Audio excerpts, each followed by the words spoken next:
Welcome, everybody. My name is Jan Barlow, and I'm the founder of Better Job Fit. And today we have an HR Disruptor Summit live stream event with my special guest, Dr. Marisela Jimenez. And thank you so much for coming, my friend. It's so good to be with you. Hi, Jan. Thank you again. It's an honor. And to the audience, welcome and thank you for taking your next 30 minutes to listen to us. You know, we're excited. We're going to be talking about post-COVID employers' recruiting practices. And I know when we initially started to talk about that and brainstorm, there were a lot of activity and a lot of things that happened in the mainstream workforce that led to this conversation. So I'm so excited that you're going to share some of your insights and what some of the statistics and information that's been popping up since really over the last year. So I will leave it to you, Marisela, but I so appreciate that we have connected over the last couple of years. We first met through the University of Phoenix project with their alumni. And if you would, share a little bit of your background and breadth of what you've been involved with when it comes to HR in the workforce. Yes, thank you.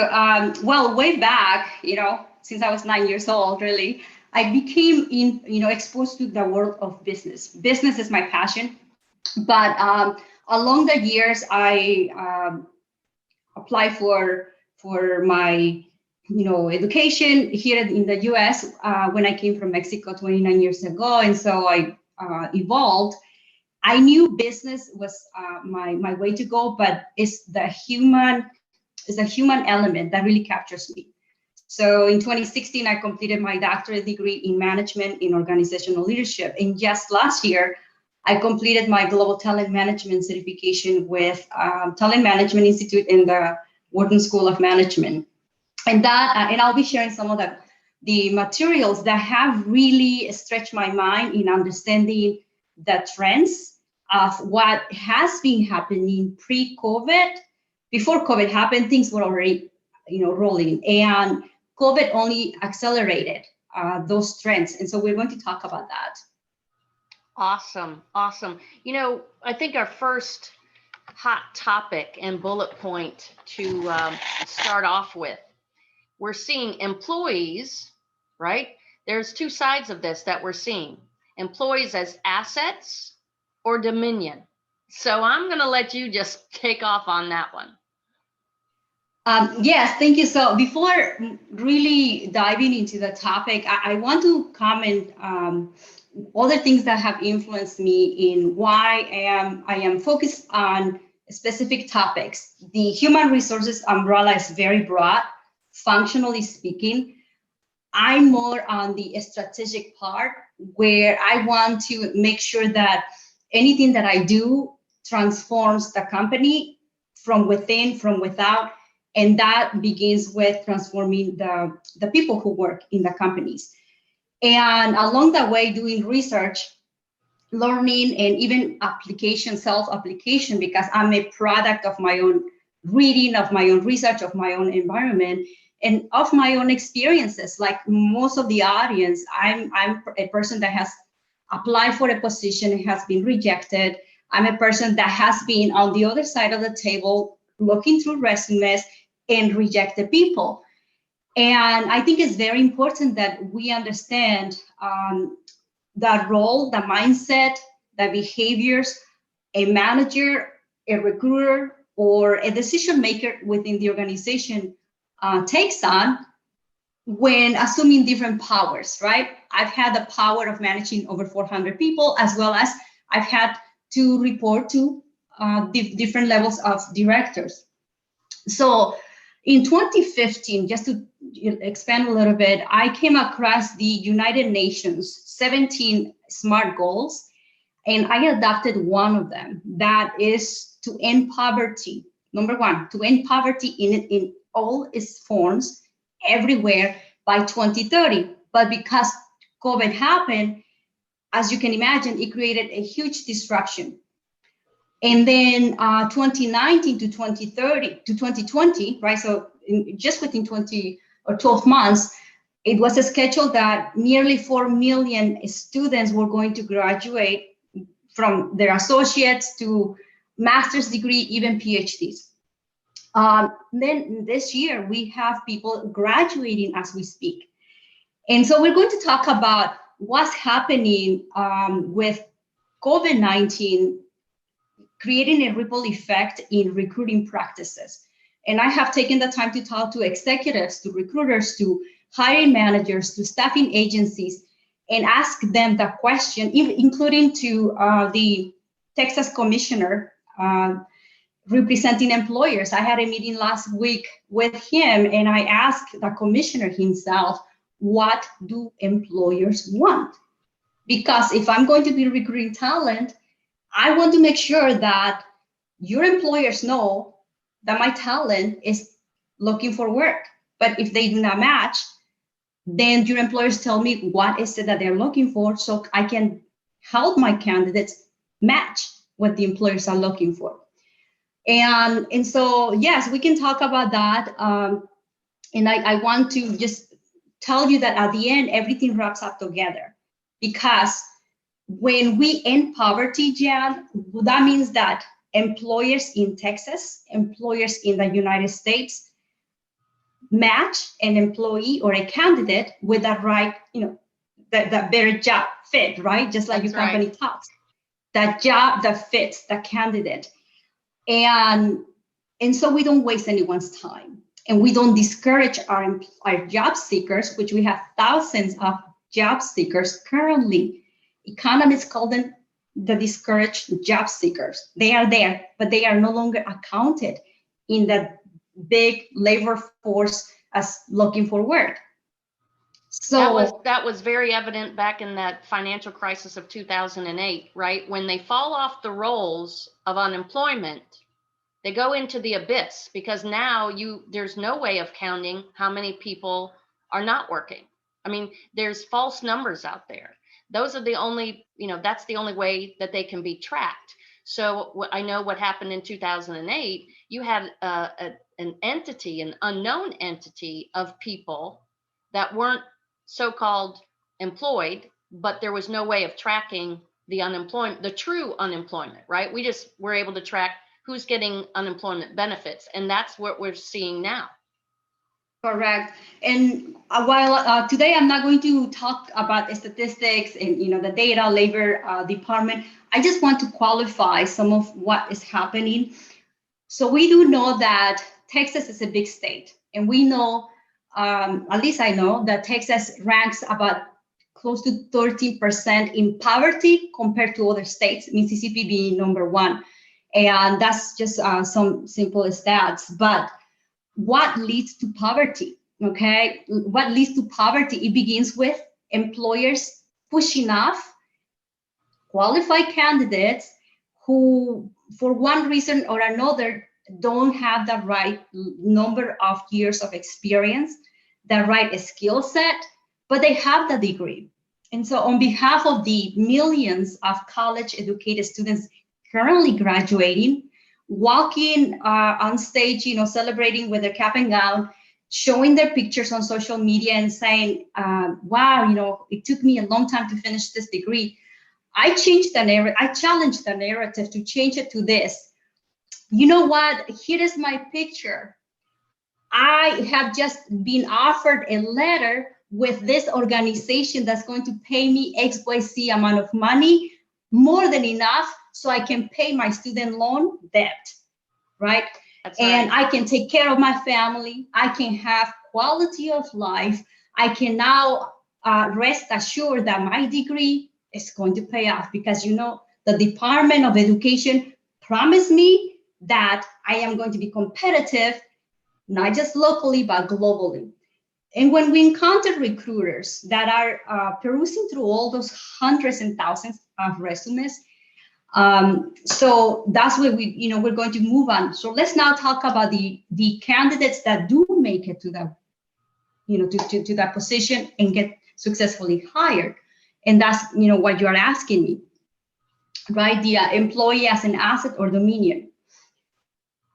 Because we have a surplus in the labor market right now, with thousands and millions of people looking for work, And so if you, one of the things that I learned in doing this research is that 25 million last year in the US lost their jobs overnight. They were jobless. And who are these people? People in industries like construction, hospitality, hotels, restaurants, and so a lot of jobs that don't require the mind to be engaged, but the hands-on. I have to physically perform this. I didn't get a massage for a year because that was not allowed, right? Right. These people, that's their livelihood, and they could not go to get benefits because they come from industries that they don't get benefits. So we're not talking about corporate America, but now going back to employee as an asset. Some of the trends that is changing, right? We understand technology disrupted everything, as we just mentioned. It's the new behaviors of the new candidates. Who are they? The millennials and the Z generation, right? They are not the traditional candidates looking for work, coming to the office and saying, sure, I'm just going to be like this robot that you're going to treat me like you treated my grandparent and even my mom or my dad. And so I think it's very important to understand that. And I call it human capital because these new candidates, they have something that our grandparents didn't have, right? And that's the ability to bargain. And they have that confidence, true, MJ? I mean, they have the confidence. The mental state is different. That's why I say an asset or dominion. It's even changed from the perspective employee position. Their mental state, they don't feel, they feel empowered. They know that they have skill sets, right? They're not tied to a job expectation, correct? Yes, and one of the authors that I'm going to read, he writes, let's get one thing straight right from the beginning. Employees today are not incompetent idiots. They are fully capable, smart, intelligent, and creative people. So why do you, talking to the employer, talking to the recruiters, talking to the managers, treat them like incompetent people? So the new movement that's really happening is to help the recruiters and the hiring managers understand that they are recruiting human beings who are entrepreneurs, who are in a position to negotiate because they are educated, they are technologically driven, they are influencers, they have social media, they have an amount of tools, and they say, you don't treat me well, I'm going to go, right? So that's what's changing in the recruiting best practices. And when companies say, we can't find talent, you tell me why they say, we can't find talent. Because they're not looking for the right candidate. They're still looking for the template, for the robot shape individual. And when this human being reads the job description and say, what? You want me to do what? You want me to go from this time to this time? And no. And so that's where recruiters and hiring managers have to rethink how they recruit and who they are recruiting. Number one, they need to recognize who this new population of recruits are or candidates. And two, they have to learn to communicate with them very differently and understand how they think, how they behave. We've heard this, but in practice, if you're not trained in the human psychology, you don't know how to think like an anthropologist, you don't think like a sociologist, and you don't understand the politics of negotiation with one younger generation or two younger generations, then you're not going to get the talent that you're claiming not to find. Well, and also, MJ, that's where when we were talking about job matching, right? What we do, employers are still saying, oh, we'll get hire for culture fit, or we'll hire. No, it's not about that. It's about looking beyond the skills that are on a resume. you have to, and again, that psychological piece, you have got to go beyond fluff. What we talk about using NLP, right? Neuro-linguistic programming, when you talk about negotiating for an interview, or when you're negotiating a salary. I mean, we have to up our human game, right? I mean, you and I who love psychology, but we know for a fact that it has to do with being smarter, faster, right? And more aware, we as human beings. I wanted to ask you, I know with all your research, the short-term versus long-term hiring, we're seeing employers thinking that they have this massive amount of talent pool, right? That they're thinking that more people need a job. So they have this sense of that they entitlement, right? That there's so many people, we have millions of choices, so we don't have to be, or we can be picky, or we can be so, I don't know. It's an attitude, right? And so you have that different mindset, and they're looking at, okay, well, we'll hire short term. I had and this what led to our conversation about it last month. The one HR director asked me, hey, we're a growing company, so we have, the process is they would have to hire for this one position. And she said, well, what happens after 18 months? And I said, well, what do you mean? And she said, well, after we grow and we need somebody else with different skill set, what do we do with that person? Like, they're not going to have a job. And that mindset is what got us started with that conversation. So I would love for you to share, when we talk about right now, that thought that's so dysfunctional about short-term hiring is short-sighted. So I would love for you to share your insight on that. Yes, when I was helping a entrepreneur to build his companies in, between 2015 to almost 2018. And I remember he charged me with finding people that look like this, must have this, and gotta be this, right? And so in Spanish, I said, you want bueno, bonito, barato, means you want cheap labor, you want quality, and right, and you want the whole package essentially. So in the labor market, economists talk about buyer and seller, right? So you talk about the buyer and the seller, and when recruiters or the departments within a company submit a requisition and say to the recruiter or the talent acquisition or the human resources, I need you to find these people for me. Sometimes they even don't know what they need. This is what happens, having been on the other side of the table, right? Executing and also implementing. And so this is what happens. You have a problem already happening. Some companies bleeding, companies aching, companies is not breathing. There's some kind of problem, systematic or structurally operational, right? And that's when sometimes the employers say, we need people, someone, because obviously all of you here don't have the competencies, or everyone is just too busy to do that, to solve the problem. So we need to go outside and buy that skill, with the person that can come and help us solve this problem, right? So the buyer, of course, being the employer, the seller being the talent or the human capital, the individual.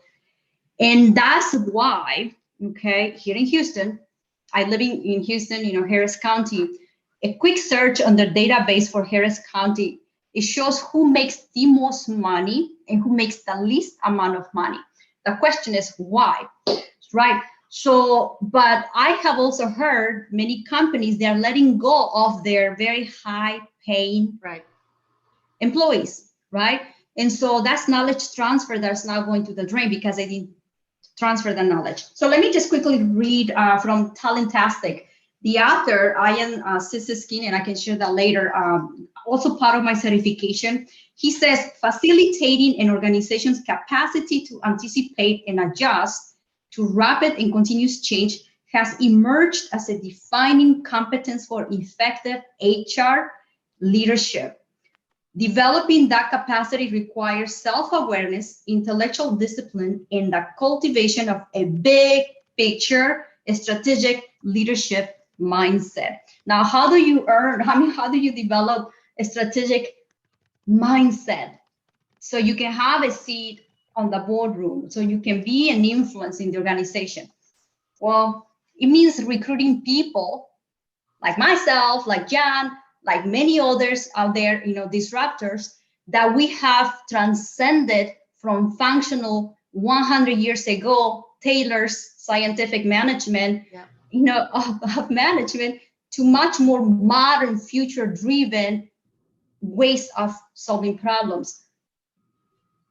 You when you were describing that scenario of how employers look at that, going out and purchasing talent, so to speak.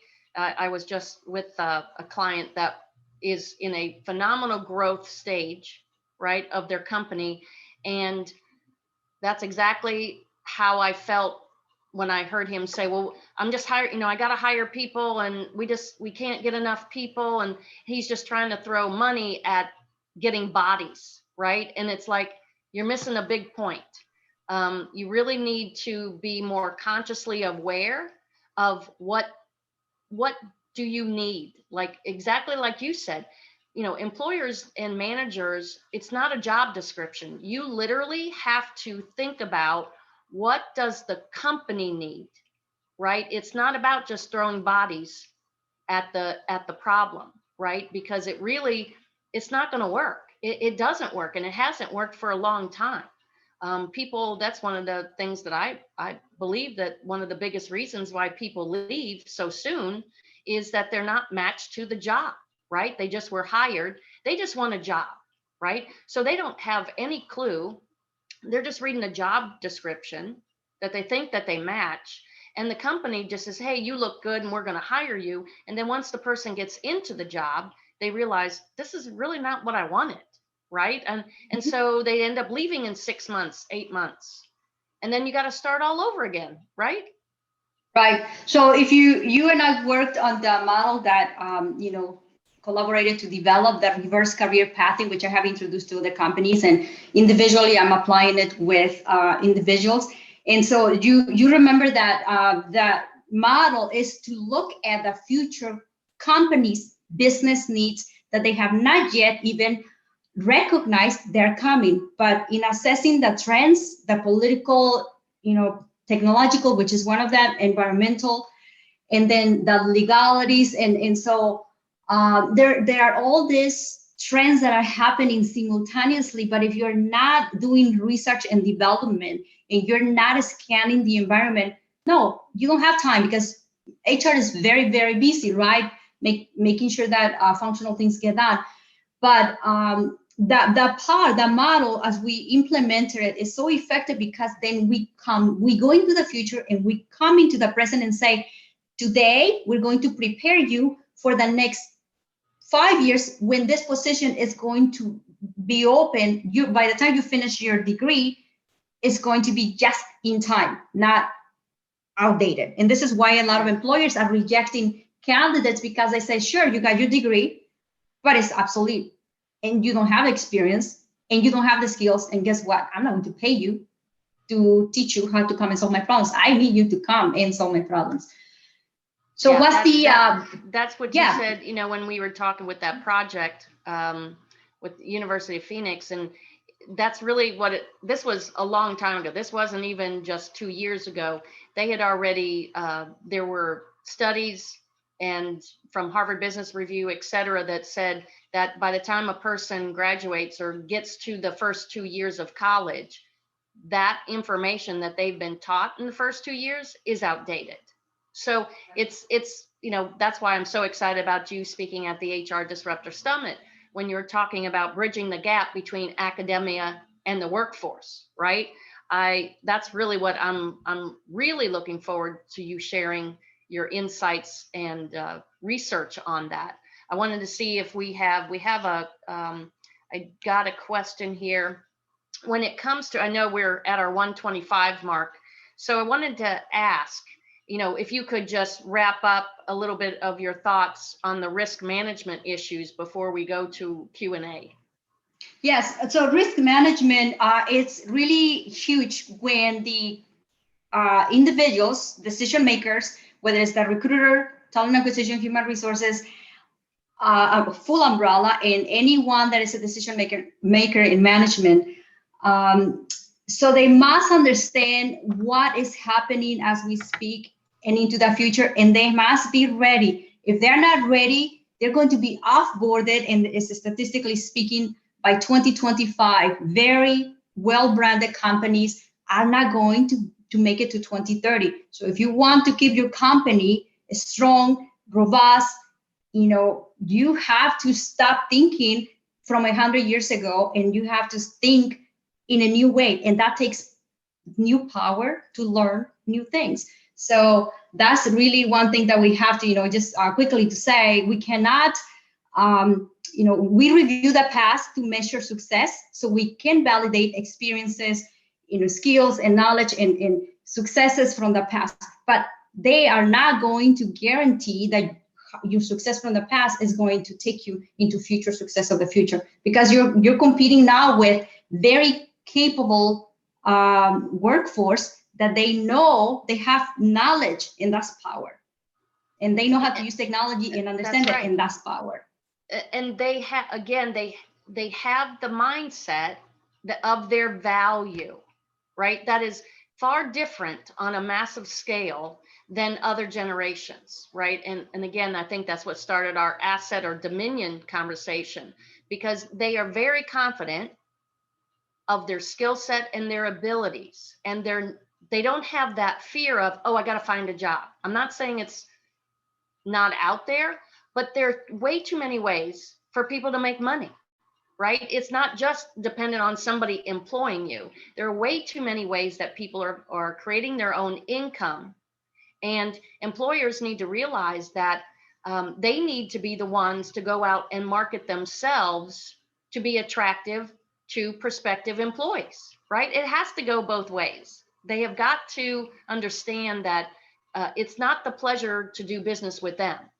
It's got to be a two-way street. You got to value your prospective employees and the candidates. You have to take that mindset. Would you not agree?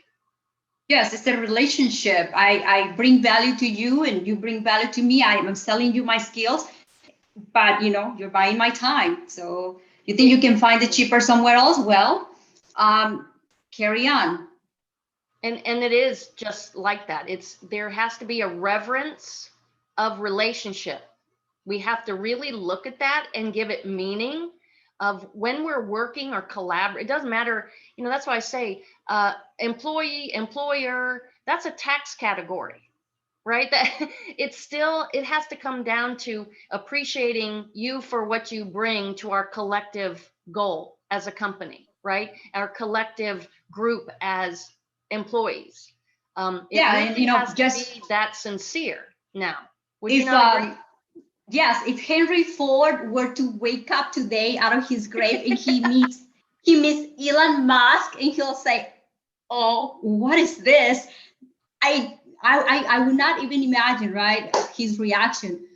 And it's through the entrepreneur, the thinking power of innovation. But when you work in a place that punishes you for thinking and for being creative, and so we have to stop those managers and those leaders within so-called organizations from being so competitive, greedy, and empower hungry, and encouraging and empowering their team, the younger generation of emerging leaders, to collaborate and share intelligence and innovate and push not just their organization, because that benefits the community, that benefits the state, that benefits the United States, and we are falling behind as a competitive, developed country. And that starts at the heart of the organization. So let's do a check on who's leading those organizations. And if you are not propelling the organization for the future, you are pushing it backwards, and that's not acceptable. That leads to immensely, I mean, I just can't imagine that sent to us. What, as HR representatives or even employees or as other people working with other people, what would be the one aspect or one piece of advice to really give to our audience about how to look at hiring moving forward? What's the mindset that we need to take that's going to be different and be prepared?